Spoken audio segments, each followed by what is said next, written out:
ప్రభాస్ వెంటనే మూవీస్ చేసుకుంటూ వెళ్తున్నాడు. కానీ ప్రభాస్ అభిమానులు ఆ సినిమాల అప్డేట్స్ రాక నిరాశ చెందుతున్నారు. మరి మార్చి నెల ప్రభాస్ అభిమానులకు ఫీస్ట్ ఇవ్వబోతుంది. ప్రభాస్ న్యూ మూవీల అప్డేట్స్ ఉగాదికి రాబోతున్నాయి.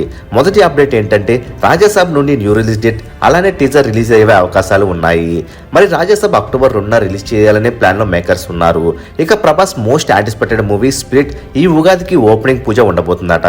ఈ మూవీకి Sandeep Reddy Vanga direct చేస్తుండడంతో hype peak లెవెల్లో ఉంది. జస్ట్ పూజ ఫోటోస్ తోనే సోషల్ మీడియాను తగలబెట్టేస్తారు అభిమానులు. మరి ఈ ఉగాదికి ఈ రెండు అప్డేట్స్ లో ఏ అప్డేట్ కోసం ఎక్కువగా వెయిట్ చేస్తున్నారో కామెంట్ రూపంలో తెలియజేయండి. మరెన్నో ప్రభాస్ న్యూ మూవీల లేటెస్ట్ అప్డేట్స్ తెలుసుకోవాలనుకుంటే తప్పకుండా మూవీ మహల్ ఛానల్ సబ్స్క్రైబ్ చేసుకుని బెల్ ఐకాన్ యాక్టివేట్ చేసుకోండి. ఈ వీడియో మీకు నచ్చినట్లయితే లైక్ షేర్ కామెంట్ చేసి మూవీ మహల్ ఛానల్ సపోర్ట్ చేయండి.